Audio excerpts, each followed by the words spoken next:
Hello friends, welcome to Padhaku world. आज हम लोग एक केमिस्ट्री के बहुत ही इंपॉर्टेंट टॉपिक के बारे में पढ़ने जा रहे हैं, जो कि है आयन। What is ion? पहले मैं डेफिनेशन रीड करूंगा, उसके बाद आपको एक्सप्लेन करूंगा कि आयन होता क्या है, आयन आखिर क्या वाला है। ठीक है, तो देखिए, ion, we can define an ion as a molecule और an atom which is charge. देखिए, यहाँ पे बोला है विच इज चार्ज, तो इससे हम लोग एक बात जान सकते हैं कि आयन को बाकी जो छोड़ के जो आयन नहीं है वो न्यूट्रल होगा। सही बात है। देखिए, मैं एग्जांपल के रूप में लेता हूँ, जैसे कि ऑक्सीजन। ठीक है, तो ऑक्सीजन का एटॉमिक नंबर क्या है, हम सबको मालूम है, 8। अब इसका एटॉमिक नंबर जब 8 है तो हाँ, इसका एटॉमिक नंबर 8 है, यानी इसके प्रोटॉन 8 है। अगर इसका प्रोटॉन 8 है तो इसका इलेक्ट्रॉन भी 8 है। ये एटॉमिक नंबर बेसिकली प्रोटॉन और इलेक्ट्रॉन बताता है, यानी कि 8 प्रोटॉन और 8 इलेक्ट्रॉन्स।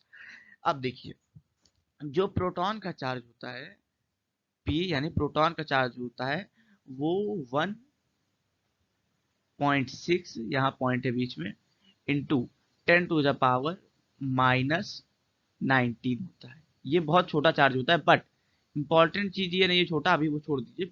इंपॉर्टेंट है यहाँ पे प्लस, यानी ये प्लस में रहता है। वहीं इलेक्ट्रॉन का चार्ज क्या होता है?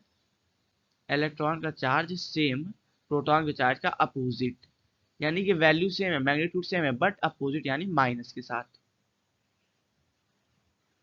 हाँ, देखिए, माइनस के साथ होता है, यानी कि अगर मैं ऐसे कह सकता हूँ कि जितना प्लस है अगर उतना ही माइनस है तो ये कैंसिल आउट हो गया, और ऑक्सीजन जो चार्ज हुआ वो न्यूट्रल हुआ। इसको हम लोग ऐसे समझ सकते हैं कि मान लीजिए कोई दो फोर्स है। एक, मैं ऐसा ले लेता हूँ, चलिए, इधर वाला जो डायरेक्शन है ये वाला, ये, हाँ, इसको मैं प्लस कह सकता हूँ, कह लेता हूँ, लेट कर लेते हैं हम लोग। और इधर से एक फोर्स लग रहा है जिसको हम लोग माइनस लेट कर लेते हैं। और दोनों ही जो है कितने न्यूटन के हैं भाई? ये दोनों जो है 10 न्यूटन के हैं। अब क्योंकि दोनों ही 10 न्यूटन के हैं तो ये जो है जो कैंसिल आउट हो जाएंगे। ठीक है, यानी इधर भी 10 न्यूटन उधर भी 10 न्यूटन, ये करके टोटल 0। इसी तरह सेम चार्जिंग में भी होगा, चार्ज पार्टिकल की ये 0 हो गया। अब आगे रीड करते हैं। The reason it is charge is because of gaining और लूजिंग वन और मोर इलेक्ट्रॉन्स। अब यहाँ पे बता रहा है कि ये चार्ज क्यों हुआ।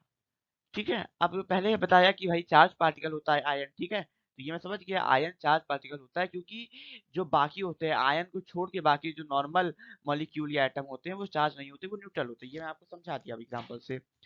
इससे हम लोग ये जान गए कि आयन चार्ज होता है। अब यहाँ बोल रहा है कि आयन चार्ज क्यों होता है, क्योंकि वो इलेक्ट्रॉन लूज और गेन करता है। अब पहला डाउट तो यही है कि इलेक्ट्रॉन लूज और गेन क्यों करता है। ठीक है, और दूसरा डाउट यहाँ पे आता है कि इलेक्ट्रॉन ही क्यों लूज और गेन करता है, प्रोटॉन भी तो लूज गेन कर सकता है। बट नहीं। अब देखिए, मैं आपको पहले स्ट्रक्चर बनाऊंगा एटम का। ठीक है, ये देखिए, ये न्यूक्लियस है। ठीक है, इसके अंदर क्या क्या होता है? प्रोटॉन यानी प्लस एंड न्यूट्रॉन। देखिए, हम लोग बिल्कुल भी आयन में न्यूट्रॉन की तो बात ही नहीं करेंगे, क्योंकि न्यूट्रॉन जो होता है खुद में ही न्यूट्रल होता है, और न्यूट्रल स्पीशीज को हम लोग जबरदस्ती आयन में क्यों घसीट रहे हैं। ठीक है, तो न्यूट्रॉन की हम लोग बात ही नहीं करेंगे उस तरह। देखिए, अभी स्ट्रक्चर ऑफ एटम में न्यूक्लियस के अंदर प्लस और ये न्यूट्रॉन होता है, यानी प्रोटॉन और न्यूट्रॉन। और इसके बाहर क्या होती हैं? डिफरेंट शेल्स होती हैं। मैं यहाँ एक ही सेल बना रहा हूँ, बाकी कई शेल्स होती हैं। ठीक है, अब देखिए, इलेक्ट्रॉन इन सेल्स में होता है, यानी कि इलेक्ट्रॉन जो होता है समवेयर फ्री होता है, क्योंकि ये शेल्स कोई ऐसा नहीं है, क्लोज्ड शेल्स होती हैं या कोई बॉक्स लाइक होता है, बट ये न्यूक्लियस एक पूरा क्लोज स्ट्रक्चर होता है जो कि प्रोटॉन को इजीली बाहर या अंदर नहीं आने देता। और ऐसा नहीं है कि प्रोटॉन बाहर या अंदर आते ही नहीं है, डिफरेंट डिफरेंट प्रोसेस में, जैसे न्यूक्लियर प्रोसेस में ये आते हैं जिसमें बहुत पावर लगती है। इस यानी कि बेसिकली आप ऐसे समझ सकते हैं कि प्रोटॉन को बाहर निकालने के लिए एक बहुत ही हाई लेवल एनर्जी की जरूरत है। क्या? एक बहुत ही हाई लेवल, जो कि बेसिकली हम लोग न्यूक्लियर रिएक्टर्स से ही निकाल सकते हैं, जनरली केमिकल रिएक्शन से हम लोग उसको नहीं निकाल सकते। इसीलिए हम लोग प्रोटॉन की बात ही नहीं करते, इलेक्ट्रॉन की ही बात करते हैं कि इलेक्ट्रॉन लूज और गेन होता है ना। इलेक्ट्रॉन क्यों लूज और गेन होता है, और किस प्रकार लूज और गेन होता है, और कैसे आयन बनता है, ये सारी चीजें मैं अब आपको सिंपल एक एग्जांपल के थ्रू समझाने जा रहा हूँ। देखिए, हम लोग कह लेते हैं अभी फिलहाल के लिए कि मेरे पास एक एलिमेंट है, ये ऑक्सीजन, हमारे पास एक एटम है ऑक्सीजन। ऑक्सीजन का एटॉमिक नंबर, मैं पहले ही यही एग्जांपल इसलिए ले रहा हूँ क्योंकि एक सिंपल एग्जांपल है और हम सबको आता है, ठीक है। इसका एटॉमिक नंबर कितना होता है? 8, यानी इसका एटम्स भी 8 और इसके मॉलिक्यूल्स भी 8। ऑलराइट, इसका इलेक्ट्रॉनिक कन्फिगरेशन क्या बनेगा? 2,6। ठीक है, एकदम पहले की तरह। जो एग्जांपल, जो चीजें मैं पहले लिखा वही चीज अभी लिखूंगा, बट मैं अब वही चीज समझाऊंगा अच्छे से, ठीक है। देखिए, ऑक्सीजन 8 है, atomic number 8, 2 6 electronic configuration. Electronic configuration मतलब क्या होता है? इलेक्ट्रॉनिक कन्फिगरेशन मतलब इलेक्ट्रॉन से किस पोजीशन में यानी किस तरह सेट किए गए हैं, ठीक है। इसमें हम लोग ये जान सकते हैं कि पहले डुबलेट किया गया है यानी 2 इलेक्ट्रॉन, फिर आगे 6। अब देखिए, किसी को भी स्टेबिलिटी पाने के लिए किसी भी एटम को उसके डुबलेट, उसके फर्स्ट सेल में डुबलेट होना चाहिए कंप्लीट, यानी 2 सेल्स, यानी 2 इलेक्ट्रॉन, सॉरी 2 इलेक्ट्रॉन्स, और वैलेंस सेल यानी आखिरी सेल्स में 8। अब देखिए, ये इसके पास 6 है, इसके पास 6 इलेक्ट्रॉन्स है। अब ये डुबलेट कंप्लीट, यहाँ इसके पास अब दो ऑप्शन है ऑक्सीजन के पास, क्या क्या देखिए। ये 6 इलेक्ट्रॉन या तो दे दे डुबलेट बनाने के लिए, डुबलेट बनाने के लिए यानी कि किसी और को दे दे 6 इलेक्ट्रॉन जिसको नीड हो, ठीक है। ऐसे ही शेयरिंग होती है, तो 6 इलेक्ट्रॉन किसी को दे दे डुबलेट बनाने के लिए, या तो वो ऑक्टेट कंप्लीट करने के लिए, ताकि ये स्टेबल हो सके, ऑक्टेट कंप्लीट करने के लिए 2 इलेक्ट्रॉन सही से ले ले। अब आप बताइए, आपको 6 मीटर चलना पसंद आएगा या 2 मीटर? आपको 6 किलो उठाना पसंद आएगा या 2 किलो? ठीक है, सिमिलर ऐसे ही इसको 6 किलो या कह लिए 6 इलेक्ट्रॉन देने से आसान पड़ा 2 इलेक्ट्रॉन लेना, ठीक है। ये 2 इलेक्ट्रॉन अब गेन कर लेगा, यानी कि 2 इलेक्ट्रॉन इसने क्या किया? गेन किया। अब जब ये 2 इलेक्ट्रॉन गेन किया तो हम सब जान सकते हैं कि इलेक्ट्रॉन की मैं पहले इसलिए चार्ज भी आपको समझा दिया, क्या होता है? -1.6 × 10⁻⁻19, यानी चार्ज जो होता है निगेटिव होता है। इसने 2 लिया तो हम लोग इसको ऐसे लिख सकते हैं, 2 नेगेटिव यानी 2, और ऑक्सीजन यानी कि O2-, ऐसे लिखते हैं हम लोग आयन को। बस सिंपल यही चीज था आयन की। मैं आपको राइटिंग भी बता दिया कैसे आयन लिखा जाता है, मतलब क्या होता है। ये 2- हम लोग ये भी कह सकते हैं कि ऑक्सीजन की वैलेंसी गिवन है। यहाँ पे 2- यानी कि ऑक्सीजन की वैलेंसी हम लोग यहाँ कितने लेंगे? 2। और इसी को कई बार ऐसे भी दिया रहता है, कंफ्यूजन आएगा, दोनों एकदम सेम चीजें हैं, O-2। ठीक है, दोनों एकदम सेम चीजें हैं, O2- भी सेम है और O-2 भी सेम चीज है। अब रेडी करने की आगे जरूरत नहीं है, जो भी चीज मैं समझाया बस यही चीज थी, ठीक है। अब नेक्स्ट पार्ट पे आते हैं। अब इसमें बेसिकली मैं बात करूंगा एक एग्जांपल, जैसे हम लोग पिछले ऑक्सीजन की बात किए, निकल का है उसी तरह एग्जांपल है, कुछ खास बहुत ज्यादा इसमें नहीं है, खाली ताकि आपको वही कॉन्सेप्ट एक बार अच्छे से समझा सकूं, इसलिए मैंने ये लिया, ठीक है, कि आयन कैसे लिखते हैं। देखिए, निकल एटॉमिक नंबर, एक सेकेंड, हाँ, निकल का एटॉमिक नंबर कितना है? 28 गिवन भी है, देखिए, हाँ देखिए 28 है।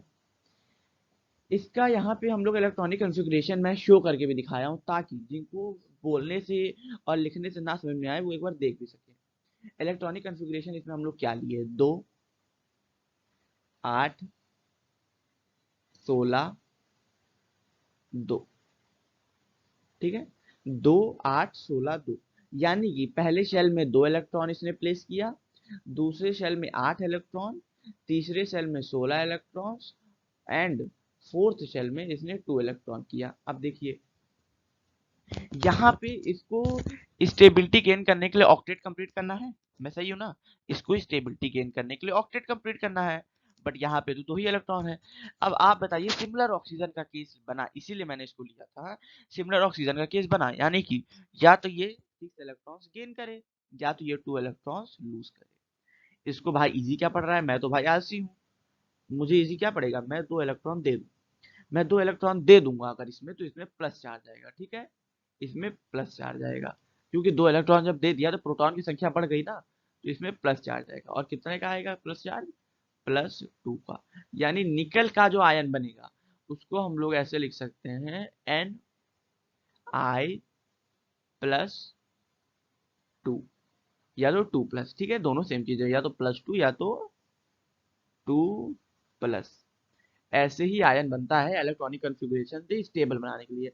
और हम लोग इससे ये भी बता सकते हैं कि आयन जो होते हैं बेसिकली स्टेबल्स होते हैं, ठीक है, यानी स्टेबल होते हैं वो, मैक्सिममली हमेशा यही नहीं है कि आयन स्टेबल ही होगा, बट आयन को कुछ आयन स्टेबल होते हैं और कुछ आयन स्टेबल नहीं भी होते हैं, इसलिए हम लोग आप प्रॉपर्टी में आयन की ये बिल्कुल ना लिखिएगा कि आयन स्टेबल होते हैं, ठीक है ना।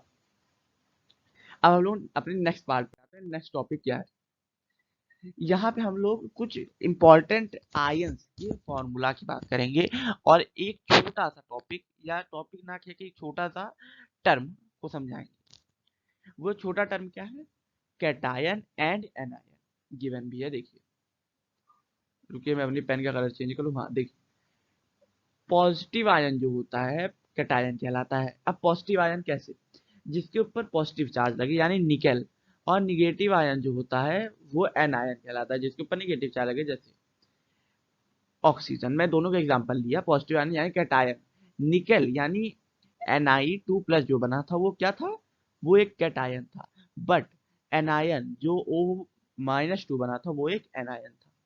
अब मैं इससे कुछ एग्जांपल लेके समझते हैं कि कैसे हम लोग ये प्लस चार्ज या माइनस चार्ज हम लोग यहाँ पे देखिए। जैसे पहला एग्जांपल मैं लेता हूँ, ठीक है, ये आपको सिंपली इसमें आप समझ सकते हैं। मैं आपको कुछ इंपॉर्टेंट बता दूं क्लास 9th और 10th के लिए, और 9th के लिए नहीं, खास तौर से 10th के लिए कुछ इंपॉर्टेंट आयन, जैसे कि पहला इंपॉर्टेंट आयन है अमोनियम, सेकंड है कॉपर, फिर पोटेशियम, फिर सिल्वर, फिर सोडियम, फिर कैल्शियम, बैरियम भी कभी कभी पूछा जाता है, फिर कॉपर 2, आयरन 2। इसमें 2 इसलिए दे रहा है क्योंकि इसमें वैलेंसी चेंज हुई। देखिए जैसे कॉपर की 2 वैलेंसी है, एक यहाँ फर्स्ट और सेकंड, ये नहीं फर्स्ट और सेकंड ये नहीं शो कर रहा है कि फर्स्ट यानी एक वैलेंसी है, सेकंड 2 वैलेंसी, यानी फर्स्ट यानी पहली वैलेंसी जिसमें 4 इलेक्ट्रॉन इसने जिस देखिए यहाँ 1 और 2 जो है ये कई बार दोनों चीज सेम कर सकता है, यानी कि ये भी शो कर सकता है कि इसके पास कितनी वैलेंसी है, ठीक है। जैसे यहाँ पे देखिए कॉपर में 2 लिखा है और इसकी वैलेंसी भी 2 है, और यहाँ कॉपर में 1 लिखा है इसकी वैलेंसी भी 1 है, पर ये जरूरी नहीं है हर बार इसका 1 और 2 का मतलब यही हो, ठीक है। नाउ आयरन 2 यानी आयरन किससे हम लोग ये भी जान सकते हैं कि दूसरी वैलेंसी भी होती है, ठीक है। आयरन 2 यानी कि यहाँ पे कितना है 2 इलेक्ट्रॉन्स इसने लिए हैं, सॉरी दिए हैं, ठीक है। और नीचे ही दिया है देखिए ये आयरन 3 यानी इसने 3 इलेक्ट्रॉन्स दिए हैं, लूज किए हैं। तो ये 1 2 3 आगे क्या शो कर रहा है, कितनी उसकी वैलेंसी है, ठीक है। और कई ये वेरिएबल वैलेंसी का टॉपिक हम लोग अगले वीडियो में कवर करेंगे। तो ये तीनों आयरन इंपॉर्टेंट है। मैग्नीशियम, निकल, देखिए निकल में जो आपको समझाया था Ni2+, ठीक है। जिंक इंपॉर्टेंट है, एल्यूमिनियम, आयरन, देन अगर हम लोग एनायंस में आए तो हाइड्रोजन और कार्बोनेट, ये हाइड्रोजन कार्बोनेट, फिर क्लोराइड, फिर bromide, then nitrate, iodide, then carbonate, chromate, dichromate, फिर हाइड्रोजन नहीं नहीं फिर ऑक्साइड, हाँ, देन फिर सल्फेट और नाइट्राइड एंड फोस्फेट। ये अगर आप आयंस याद कर ले, सारी याद करने की जरूरत नहीं, क्योंकि सारी याद करेंगे तो हम ही को प्रॉब्लम होगी, हम लोग को इतना ध्यान में रखना पड़ेगा जो कि ज़रूरत भी नहीं है। और मुझे तो लगता है पर्सनली कि 11th और 12th में भी आपको बहुत ज़्यादा इतने आयंस को याद करने की जरूरत नहीं है, बट मैं जितना बताया हूँ अगर उतने आयंस याद हो जाएंगे तो ये आपको पॉजिटिव रिजल्ट ही देंगे। ऑलराइट, नाउ देखिए यहाँ पे एक मैं ये कैसे आया, आयन कैसे बना, मैं आपको ऐसे शो कर देता हूँ एग्जाम्पल के लिए। देखिए पहला है NH4, right, N, then H, N यानी नाइट्रोजन है यहाँ पे, N का मतलब नाइट्रोजन और H का मतलब हम लोग को मालूम है hydrogen, H, H and H। देखिए यहाँ पे मैं जितने भी एटम्स हैं टोटल इस एलिमेंट में या कंपाउंड में कह लीजिए, एलिमेंट नहीं कंपाउंड में कहना सही रहेगा, एलिमेंट गलत रहेगा, ठीक है। तो कंपाउंड में उसको हम लोग लाइन से लिख लिए। नाइट्रोजन की जो वो होती है वैलेंसी, ठीक है, उसको यानी कि कितना इलेक्ट्रॉन्स की या तो लेने या उसको कितने इलेक्ट्रॉन्स लेने की जरूरत है, 3, ठीक है। 3 कैसे इलेक्ट्रॉनिक कॉन्फ़िगरेशन इसका 2 5 बनेगा तो ये 5 उतना देने से बढ़िया 3 लेना पसंद करेगा, ठीक है। हर हाइड्रोजन की तो 1 होती है क्योंकि इसके पास एक ही इलेक्ट्रॉन ही होता है। अब देखिए नाइट्रोजन के पास देने का कोई सवाल नहीं क्योंकि फिर इसके ऊपर 5 देना पड़ेगा, इसको ज्यादा ताकत लग जाएगी, बट हाइड्रोजन को एक ही या तो लेना भी है या तो हाइड्रोजन को एक ही देना भी है। तो यहाँ पे हाइड्रोजन को हम लोग दिलवाने में प्रेफर करेंगे, तो एक हाइड्रोजन दिलवाए, एक यानी कि हाइड्रोजन का एक इलेक्ट्रॉन इसको दिलवाए नाइट्रोजन को, फिर दूसरे हाइड्रोजन का भी दिलवाए और फिर तीसरे का भी दिलवाए। अब देखिए तीनों समवेयर स्टेबल हो गए, क्योंकि इसको नाइट्रोजन को 3 की जरूरत थी इलेक्ट्रॉन्स की, वो कंप्लीट, और इन तीनों को लूज या गेन करने की जरूरत थी, ये कंप्लीट। ये हाइड्रोजन बच रहा है। अब ये बोल रहा है भाई मुझे भी स्टेबल होना है, ठीक है।